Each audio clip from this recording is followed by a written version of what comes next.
Hey, salut, j'espère que vous allez bien. Aujourd'hui, je vais faire une petite rétrospective sur les dernières semaines pour comprendre comment la réforme des retraites est passée. Non, mais on sait très bien comment ça s'est passé en fait. Le gouvernement est passé en force avec son 49.3, c'est tout. Ouais, c'est vrai, mais ça c'est que la cerise sur le gâteau. Le gouvernement a utilisé tous les textes possibles de la Constitution afin d'accélérer le processus parlementaire, ou même carrément passer au-dessus. Alors, on va voir tout ça. Mais d'abord, générique.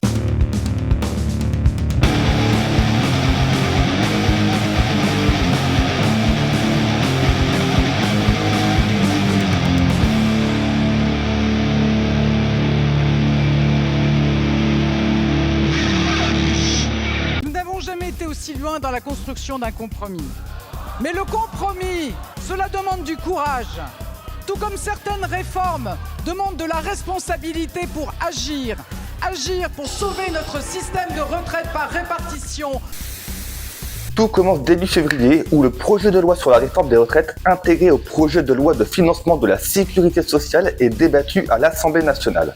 Et déjà là, c'est pas normal. Ah bon? Et pourquoi? Pour deux raisons. D'abord, il faut savoir que l'utilisation du 49.3 est limitée à une utilisation par loi.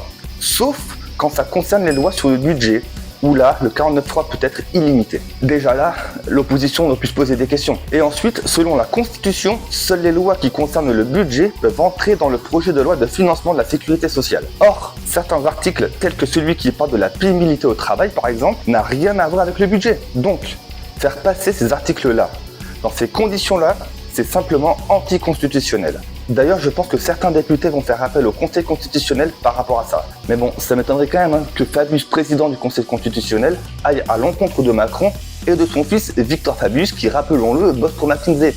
Le monde est petit quand même. Du coup, le Conseil constitutionnel, on y croit moyen. Peu après le début des débats et le nombre énorme d'amendements déposés, le gouvernement utilise le 47.1 de la Constitution. Ah oui, j'en avais entendu parler du 47.1, mais c'est quoi en fait? En gros, le gouvernement donne 50 jours au Parlement pour voter la loi. C'est pour ça que certains députés gueulaient que le texte parte direct au Sénat alors qu'ils n'avaient pas eu le temps de voir tous les articles. Exactement, parce qu'en fait, le texte de loi est débattu pendant 20 jours à l'Assemblée et 15 jours au Sénat. Ouais, enfin quand on voit le niveau du débat au Sénat aussi... Merci Madame la Présidente. L'un de vos collègues ayant considéré que je m'endormais pendant le discours et l'ayant dit à voix haute, permettrait de demander une suspension de séance de 10 minutes en termes de protestation, parce que je trouve que c'est particulièrement discourtois. Enfin bref, après le Sénat, le texte repart à l'Assemblée nationale, et si la loi n'est pas adoptée par le Parlement, le gouvernement considère que la loi rentre en vigueur telle que le gouvernement l'a écrit. Quoi? Mais quoi? Mais pourquoi il n'y a aucun parti d'opposition qui en a parlé de ça? Va expliquer aux gens que tu sers à rien. Parce que cet article 47.1 sert aussi et surtout à faire taire l'opposition. Les mecs se sont réveillés au moment du 49.3, mais ils avaient fait quoi avant? Je sais pas. Réponse. Rien. Et encore, c'est pas fini, parce que le gouvernement a aussi déployé l'article 38 et ses ordonnances. Mais c'est quoi cette merde encore? Alors, les ordonnances prévues par l'article 38 de la Constitution permettent au gouvernement de contourner le débat parlementaire pour mettre en œuvre un point précis de son programme pendant un temps limité. Donc en gros, ce qui se passe, c'est que le gouvernement va demander l'autorisation à l'Assemblée nationale par voie d'ordonnance, afin de mettre en place des mesures qui sont normalement du domaine de la loi. Parce que n'ayant pas le pouvoir législatif, le gouvernement ne peut pas écrire les lois. Alors le texte est appliqué que pour un temps limité et ne fait pas encore office de loi. Donc après, le texte passe par le Conseil des ministres, est signé par le président, et enfin, un projet de loi de ratification est déposé au Parlement afin de transformer l'ordonnance en loi. Ce qu'il y a de bien avec cet article, c'est que ça évite le débat parlementaire et ça accélère le processus démocratique. Mais ça ne veut pas dire quand même que le Parlement ne peut rien faire. Ah bon? Et qu'est-ce que peut faire le Parlement? Ils peuvent déposer des amendements. Ah. Et c'est tout. Ok. Mais t'inquiète pas, c'est pas fini. Parce que le gouvernement a aussi utilisé le 44.3. Tu veux dire 49.3? Non, c'est bien l'article 44.3, ou vote bloqué. En fait, cet article permet au gouvernement de soumettre un texte au Parlement qui ne pourra pas déposer d'amendement une fois le débat commencé. Et le gouvernement peut aussi demander au Parlement de voter un texte tel qu'il est écrit, et dans un temps limité sans prendre en compte l'opposition. C'est ce qui s'est passé au Sénat il y a quelques jours. Le 44.3, c'est le 49.3 du Sénat. Et franchement, Le Sénat ne sort pas grandi par cette nouvelle procédure. Aujourd'hui, vous piétinez l'opposition. Et demain, qu'est-ce qui va se passer? Alors ne mettez pas la main sur le cœur en disant « Oh, le Sénat, c'est bien mieux qu'ailleurs. Nous sommes respectueux. » C'est être respectueux que de bafouer l'opposition de gauche, de la bâillonner. Pour moi, c'est antidémocratique. Et après, tu connais la suite, hein. 49.3, motion de censure rejetée, retraite à 64 ans minimum. En gros, il n'y a pas eu de vote, quoi. Ah ouais, donc la Constitution, finalement, permet au gouvernement de contourner complètement le Parlement. Mais comment ça se fait que la Constitution permette autant de choses alors que c'est pas très démocratique? Bah ouais, c'est le moins que tu puisses dire.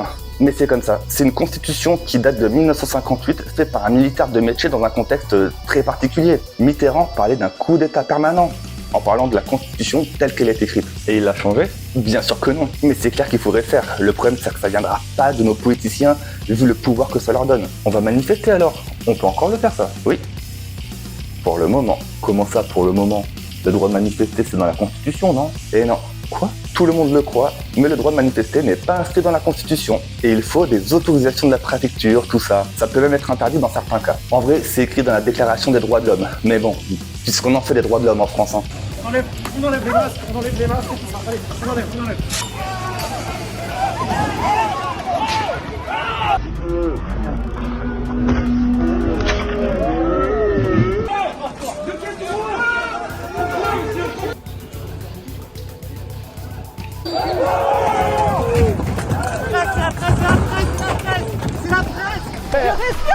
Laisse-toi faire, tu respires.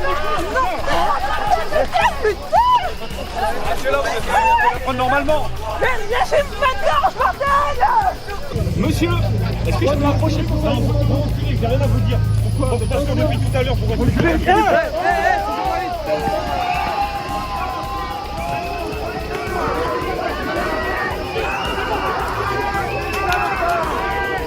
Enculé! Moi j'en peux plus de cette violence! Y'en a marre!